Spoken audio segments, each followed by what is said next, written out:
Assalamualaikum warahmatullahi wabarakatuh. Bismillahirrahmanirrahim. Alhamdulillahirabbil alamin wa bihi nasta'inu ala umurid dunya waddin.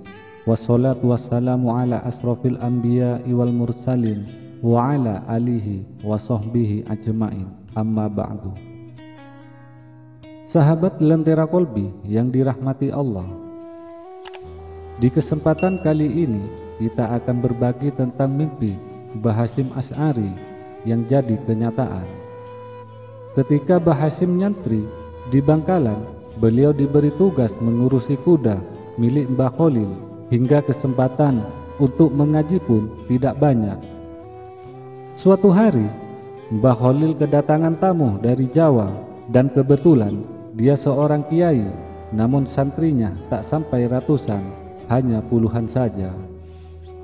Setelah tamu ditanya keperluannya apa, lalu tamu tersebut mengaturkan keperluannya kepada Mbah Kholil Bangkalan. "Mbah Kholil," kata si tamu, "saya datang ke sini. Pertama, niat silaturahmi, dan yang kedua, saya hendak menikahkan putri saya. Berhubungan dia sudah dewasa, kiranya patut saya carikan jodoh. Apalagi usia saya juga sudah ada di ambang pintu ajal, yang tak lama lagi Allah pasti memanggil ruh saya. Jika ada, saya mohon petunjuk dan izin kiai untuk mencarikannya." Tanpa berpikir panjang, Mbah Kholil langsung memanggil Mbah Hasyim yang ada di belakang rumah beliau yang sedang mengurusi kudanya. Spontan Mbah Hasyim yang mendengar suara gurunya memanggil langsung lari tunggang langgang menghadap sang guru.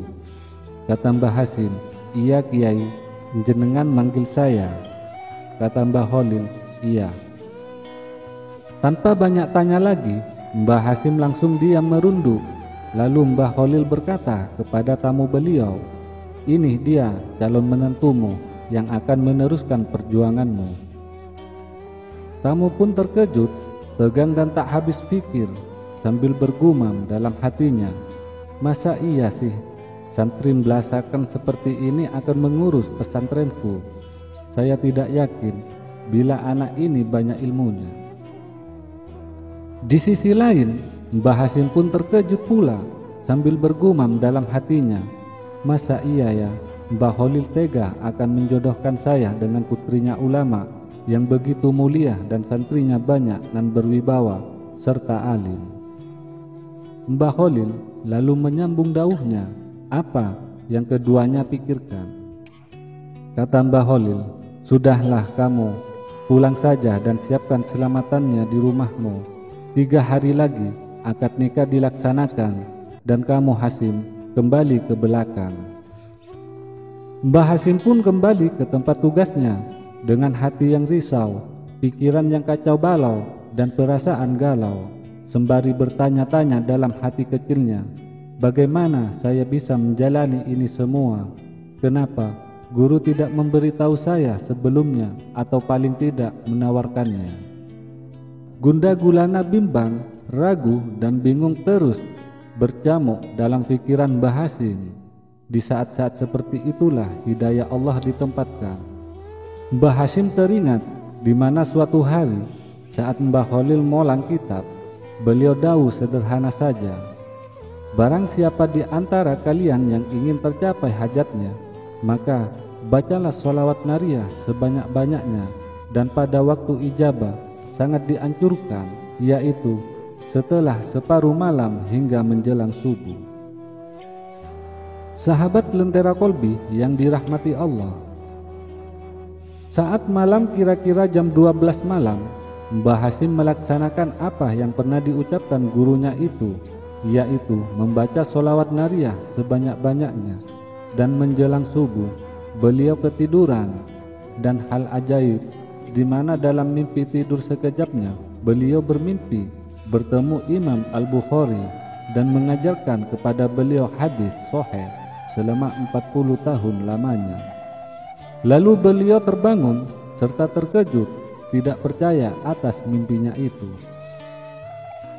Di malam kedua terjadi lagi, Dalam mimpinya beliau bertemu Imam Asy-Syafi'i dan mengajarkan kitab kepada beliau, kitab-kitab fikih dan berbagai mazhab, yaitu Imam Asy-Syafi'i sendiri, Hanafi, Maliki, dan Hambali selama 40 tahun lamanya.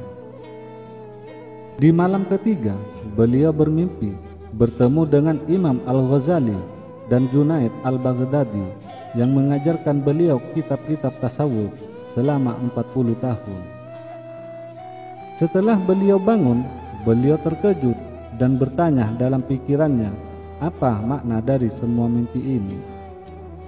Keesokan harinya, beliau hendak bertanya kepada gurunya, namun tidak ada kesempatan karena beliau justru disuruh siap-siap berangkat ke rumah calon mertua untuk melangsungkan akad nikah. Lalu keduanya pun berangkat hingga di tempat tujuan. Langsung dilakukan akad nikah. Selesai itu, Mbah Khalil akan pulang ke Bangkalan. Sepatah kata pun tak ada yang keluar terucap dari Mbah Khalil, mulai dari Bangkalan hingga sampai di tempat akad pernikahan. Baru Mbah Khalil hendak pulang, beliau dawuh kepada Mbah Hasyim, lalu kepada mertuanya dengan disaksikan banyak santri dan tamu undangannya. Kepada Mbah Khalil, Hasyim jangan nyeleweng-nyelewengnya. Ibadah ikut yang dicontohkan Nabi melalui ulamanya, dan ikutlah ulamanya Allah agar selamat. Allah pasti bersamamu. Kepada mertua Mbah Hasyim dikatakan, jangan ragu dengan Hasyim, dia sudah mengaji 120 tahun lamanya.